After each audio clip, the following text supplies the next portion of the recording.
Hey again to everybody who watches me. I know it's been a while since I've done a fresh from the theater vlog, but I've been just very busy lately working on James C. reviews, particularly the 100th. But now I have a little more free time, so can get out to the theater a bit more, and I just saw Hellfest. And how do I describe this movie? This movie was an extreme adrenaline rush. It was fucking awesome. It was an old school slasher film. A few modern things in there, but it felt very old school in the sense that it's the kind of movie that I would watch back to back with stuff like Terror Train or the original My Bloody Valentine. It really felt like it was in the vein of those type of movies. It felt like the old traditional formula done right.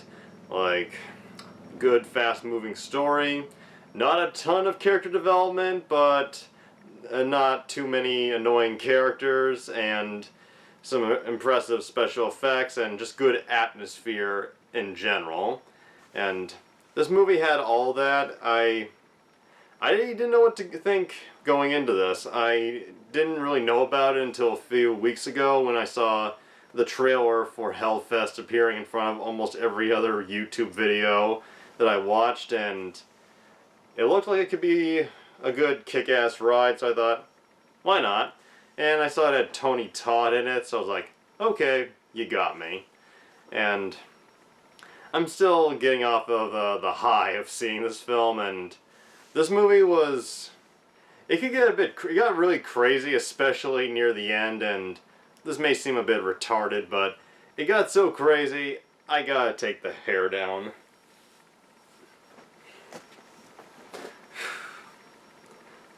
Calls for it. It's one of those special moments that just calls for it. And, I'm in a good mood, and this movie, without getting into the spoilers, at least yet, this film was pretty swift in getting straight to the meat of it all. It has a pretty cool opening scene. It rushes through like establishing that what the killer of this movie is, like what they do, and the opening might seem a bit rushed to some. It felt a little, but it did a good job of establishing what this killer is all about, and it was a fun little opening. It almost felt like a short film of sorts. And then we jump ahead some period of time, it's not clear when, and we're introduced to our batch of main characters. Natalie, played by Amy Forsyth. I've never really heard of her before this movie. Brooke, played by Rain Edwards. Taylor, played by Bex Taylor Klaus. Quinn, played by Christian James. Asher, played by Matt Mercurio. And Gavin, played by Robbie Attal. And yeah, I really have never heard of any of these people before, so it's interesting having a good slasher film that has a pretty unknown cast, kind of like the good old days, I guess. And Tony Todd is billed in the film. He gets the "and" credit in the opening credits, so I was really interested to see him, and there was this good picture of him sitting with the younger cast. So he's like the old school guy they bring in, like they usually do with people like Robert Englund or Tobin Bell. And I will say, like, the majority of this young cast, they did a pretty excellent job. But I felt like this film kind of wasted Tony Todd. And this is one of the few negatives I have, and I'm not going to dwell on it too long, just... Tony Todd shows up about maybe an hour or so into the movie, maybe 50 minutes. I didn't have my watch on when I saw this movie, so... And his appearance is cool, but it's very brief, and it's not really connected to much else of the plot. Like, he's not connected in any way to the killer, and he didn't have to be. Just, it's a very brief scene, he's in and out, and I don't know, it felt like a little in and out way too fast, and I feel like if you're gonna get the fucking Candyman, you should use him to his best abilities and full potential. But anyway, moving on. It's this young cast. The three main characters are the three young women who appear to be college age. The Natalie character is visiting her friend Brooke from college, and Brooke has a roommate named Taylor, who Taylor and Natalie don't seem to really get along. It's implied that they knew each other like in elementary or middle school, and Taylor keeps calling her grade school, which really gets under Natalie's ass. And throughout the film, they appear to their relationship, throughout the night at least, appears to slightly improve. Like, they're hanging out as a group, and it's like you're best friends with one of the people in the group, and then your best friend brings along another friend who you're not really that fond of, but you tolerate them because the best friend likes them or brought them along. And the three main heroines of this film, Amy Forsyth and Rain Edwards, I thought they were fucking excellent. Amy Forsyth, she, once again, not that strong on the three-dimensional character thing, but that's part of what the old school slasher films were about. And as long as the characters were fun, enjoyable, that's what all that matters. And there was enough with the Natalie character that I did care at the end what happened to her. Like, she was noticing everything around her. She was the most aware of the main group, of what the fuck was going on. Like, she noticed that there was a apparent person following them. And the Brooke character, she was sweet, she was cool. She seemed like a caring friend. Maybe gets in a little over her head, but she seemed good. And near the end, even when she was getting a bit beat up, she worked with Natalie to fight back against this killer. And the Taylor character, I get the impression Taylor was meant to be that annoying character that you're just waiting for, just rooting for to get killed. And if not, then she was just an annoying bitch. I pretty much, I hated this character in her first scene, and part of me wondered, is she gonna get better, or am I gonna hate her throughout until her inevitable death? And I didn't hate her as strongly as, say, the two side characters in Jurassic World Fallen Kingdom, the nerdy kid with the glasses and the computer chick with the dyed hair I think she had. And this character, who also has dyed hair, she was just pretty obnoxious, and not in a good way. Like, she is the horror chick of the group, but her very annoying personality really kind of got under me, and she didn't grow on me. But she did have one or two good scenes, but usually when she had someone to work off with. And her final scene, I'll admit, was her best scene. And I did like her appearance. It reminded me a lot of, say, the punk characters from The Return of the Living Dead, the first one. Like, she looked like those type of characters, and it was cool. It was a kind of a good throwback, I feel, if it was. And the boyfriend characters of the group, they're also a mixed bag. Natalie apparently has like an ex or an old maybe boyfriend named Gavin, and the Gavin character, I actually thought he was the most interesting of the boyfriend characters. Like, he had the most shit to do, and like, he had ups and downs, fluctuate a little, and his relationship with Natalie seems a bit uneven, but of all the boyfriends, I liked him the best, and he was cute, and he and Natalie were cute together. And the Quinn character, while not my least favorite character, I would just say is the most wooden and least rememberable. Like, I don't really think he has much going on. Like, he doesn't really get any special or standout moments. He's just kind of there. Like, he's like Uhura from Star Trek, just given the least amount to do, so you really don't see much of a character. And the Asher character, Taylor's boyfriend, he is the most annoying of the dudes, so it makes sense that the most annoying dude and the most annoying chick would, I guess, be together. And there's not much more I can say without getting into the spoilers, but I really like this film a lot. There were a few minor flaws, not enough to really leave too much of a negative impact. They're just like minor little ticks that you might get from seeing a lot of slasher films, but this was a good slasher film, so if this is enough to quell you, then go see this fucking movie, because I'm not sure how the box office on this film is doing, but this should definitely be a successful fucking horror movie. It was a blast from beginning to end, and after a little self-serving commercial break, I'll talk some spoiler shit with you.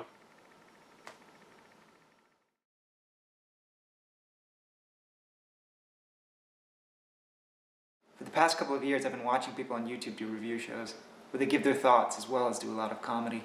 People like the Nostalgia Critic, the Cinema Snob, the Blockbuster Buster, and so many fucking others. And like all these other movie reviewers, I've given myself a review nickname. It's something that I think will grab people's attention. Will let you know immediately that I'm a movie guy. And it's a name I'm sure that no one else has thought of using. The Unusual Suspect. I don't want to sound too full of myself, but it just feels so great when you come up with something so original.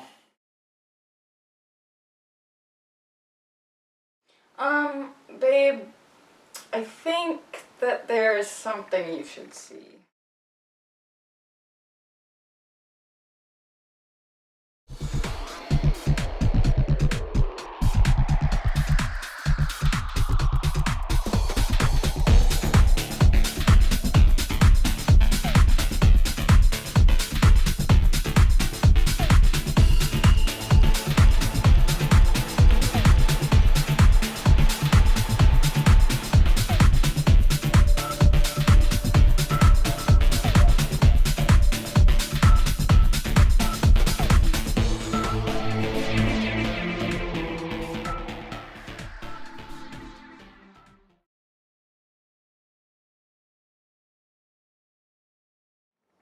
Alright, spoiler time. And be warned, this is the last chance you have to stop and go see the movie and come back if you don't want anything ruined. Let's talk about the death scenes. The first person to die is, ironically, my favorite of the dude characters, Gavin. The character had some annoying moments, but he had some pretty fun moments, and I really liked him and Natalie together. I thought they had good chemistry, so it's a little, I guess, ironic and funny that he goes out first, and his death scene and even though I kind of liked him up to the point, what he did right before his death scene kind of made me want to see him die. Just in the sense that he's trying to impress Natalie by getting her a toy at Hellfest. And by the way, the Hellfest event that they go to, this place looks fucking awesome. It's like, you wonder, is this whole thing built only for the one night Halloween that it takes place on of the year? Is it open... How long is it open, and do they just wait a whole year before starting it up again? This place is amazing. The design work that goes into this place, it is fucking incredible. There's everything. Like, they have animatronics, they have actors dressing up as monsters and killers and zombies. Okay, tangent over. Gavin. He wants to get Natalie a toy, so he can't win one because he sucks at games. So he breaks into a locker room and tries to steal a toy, and I know it's not like a death-worthy offense, but there's something about him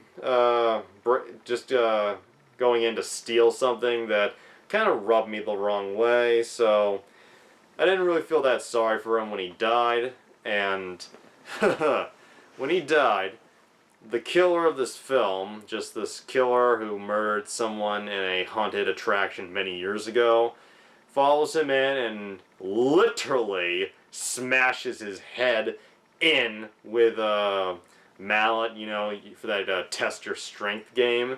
And it looks cool, but unfortunately the effect doesn't last very long. But it does look cool, and it was a good first death.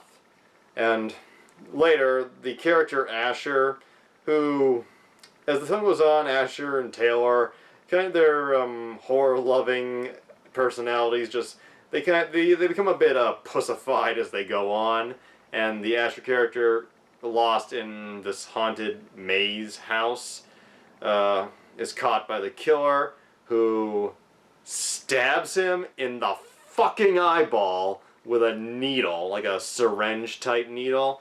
And this is the most graphic effect in the movie, and oh my god, I felt hot seeing it. Like, this is something that Lucio Fulci would be proud of. It is just total, yeah, Zombie 2 worthy. And the Taylor character, whose death I was really hoping would happen, and I was really feeling, please don't let this character live, please don't let this character live. While her death wasn't the most gruesome, it was like the longest death sequence in how much the killer tries to kill her and just how much damage she endures. And like, she volunteers for a stunt involving a guillotine, which turns out to be a prop, a bunch of effects. And then the killer shows up and actually tries to behead her in this guillotine. And turns out, while it is actually sharp, it's not that well put together, and it only like cuts her neck. And I think it would have been cool maybe if we had seen her becoming paralyzed in the next few minutes, because it really looked like it cut maybe into her spine a little. But she gets up and hobbles around, bleeding, screaming, and at this place, no one would believe her. And then the killer finds her and just guts her, and then guts the other boyfriend, Quinn. I can't. It's hard to remember that guy's name. He's just not that interesting. And after that, Natalie and Brooke are the last alive. And I thought it was interesting that the Brooke character made it all the way to the end. Like, there was a scene where it seemed like she was going to be the first to die, and Barb was like, "Of course, the black friend dies first," and she made it all the way through. I'm like, well played, movie. You made me believe you're going to go one direction, then you went another. And the Brooke character, while she does get a little annoying at the end, she and Natalie, while they're very afraid, they know they have to work together, and Natalie keeps them together, and they stay together as a group. They almost make a dumb decision at the beginning, but they come to their senses, and they are trapped in this haunted maze, this hell maze, and the killer of this film is following them. And in probably one of the coolest sequences in the film, they enter this room with a bunch of cloaked people wearing white masks that looks like it's from Eyes Wide Shut, and there's no way out. And the killer comes in, and we see, and I thought this was cool. They put on the mask and the cloak and blend in, and the killer realizes what's going on, comes back, and Natalie just beats the ever-loving shit out of the killer, and Brooke runs for it, and she's got like a sliced leg at that point, so she's really struggling to move. And the killer, for a moment I thought they were going to kill the Natalie character off, but they didn't. They just had him fuck up her nose really bad. And from that, it's a lot of running and a lot of seeing who gets who first. The killer has his knife, and Natalie has her own little blunt objects or instruments. And at the end, the security come in, and we see a puddle of blood, and it seems like the killer got away. And Natalie and Brooke sit together, and I like that they lived. They were pretty cool characters. I'm glad they made it. And the film had an interesting ending. Like earlier this year, I saw the movie Hereditary, and very well made horror film, but the ending to that movie just fucking sucked. To the point that it kind of, like, it didn't make it a bad movie, just it really hurt the film for me.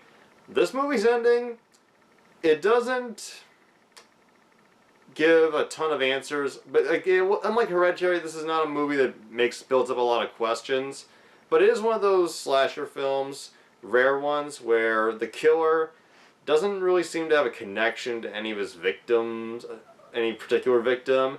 There's no scene establishing who he is or why he's doing this. But the ending ends on open to your interpretation, which is a lot better done here than in certain slashers I've seen.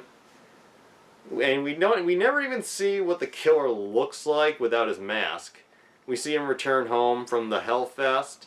He puts the mask in this closet full of other masks and mementos from his other victims. And we see him go into the living room where we see this girl sleeping on the couch. And I wonder, is he gonna kill her? But the bigger part of my thought was, wait, I think I know where this is going, and it did. The girl wakes up, and she looks at him and goes, "Daddy!" And it's hard to say why I think this ending really works, just because it's interesting to think, yeah, like it's an interesting thing to think about, that this killer could be, outside of his killing sprees, a normal, at least to those who know him, family man. Like, his daughter clearly loves him, and I seriously doubt she's in on the whole thing. And she hugs him, is like, "Did you get me something?" And we never hear him answer. He just hugs her, and seems like a very tight father-daughter relationship, and that's where it ends. There's a lot to think about, like, who is this killer? Why does he do what he does? And, like, just who knows him as a normal person? It's films like The Stepfather, the original, like, show maybe what it'd be like if we saw more of the personal life of a killer, and I'm kind of interested, but I don't think this film necessarily needs a sequel, but the ending was fascinating, and it puts a lot to the imagination to make the brain work. I liked it a lot. And aside from the mostly good, like, Bex, Taylor, Klaus, she was my least favorite of the cast, but everybody else did a pretty excellent job. This was a good, well-acted movie. This was a good young horror movie cast, and the atmosphere of this film, the style, the editing, and the director, by the way, was the editor of Get Out and Happy Death Day. The editing of this film was very solid, and like, this is a very style movie, like, style over substance, and the style part of it is fantastic, and the music was done by Bear McCreary, who does The Walking Dead, and just a fun internet reviewer fact, the Angry Video Game Nerd movie, like, his music score was pretty kick-ass. And as to how far this movie actually scared me, I wouldn't say I was terrified, but I was on the edge near the end, and this movie had a lot of good adrenaline to it. the scariest scene, like the most well done scene that had the most tension and a pretty good jump scare, was the scene where Natalie goes to the bathroom to clean up her hair after getting sprayed by some horror goo, and the killer's in the bathroom, and the jump scare, her in the stall and him trying to get in, just, it was fucking near perfect. And Amy Forsyth, she gave a great, this is probably her best performance moment in the film, the bathroom scene. And it's hard to say what are big scenes I liked. Even though it's not a horror scene, I do think it's worth pointing out the photo booth scene between Natalie and Gavin. And once again, they killed this guy off really fast, but it was a genuinely touching scene. I'm sorry if I'm saying a lot. It seems to be happening a bit more lately. But I really liked the photo booth scene. That was my favorite non-horror moment. The bathroom scene, fucking terrifying to the max. Other than that, the only minor cons I would have would be some of the conversations. Like, the conversations in this film did feel pretty, they flowed well. They felt mostly real in terms of young people talking, but sometimes they could get a little too obnoxious, and for me, that felt a little too real. Like, I've dealt with being in part of a conversation where someone was being really obnoxious, and it's not that fun to watch on the screen. And this film does have, like, a huge thing with horror movies that kind of hurts them these days is having characters in certain situations where a cell phone is all they need to get out of that situation or get help. And people can text, and there is a moment where Natalie tries to call the cops, and how they solve this problem so the movie's not over fast? Bad cell signal. Okay, that was fucking retarded at a fucking 100 level in Jeepers Creepers, and even almost 20 years later, like, it's still really dumb that would be your answer to why a cell phone doesn't save them. But that's just me. And once again, I'm still not over this. How dare this film boast that it has Tony Todd and only use him for one brief scene that really anybody could have done. That's all. I'm still not over just how excited I was to see Tony Todd, and then I'm probably just repeating a lot of what I've said already at this point. But the bottom line is, Hellfest was an awesome film. It had great design. It had the rush you get from a good action film. It was great. It was well done in a tense sense, and there's some legitimately terrifying moments. Not a ton every second, but that bathroom scene, man, that was just absolutely great. And if I had to give this movie a rating, like, it is pretty short, it is pretty simple, but it is so much fun despite a few minor annoyances. I would give it a 7.7 out of 10, and if it wasn't for Deadpool 2, this would be the funnest, craziest film I've seen all year. It is definitely worth your time and money. Go see this movie. I don't think you'll be bored unless you're a fucking wimp, and hope you like it and enjoy your journey into hell.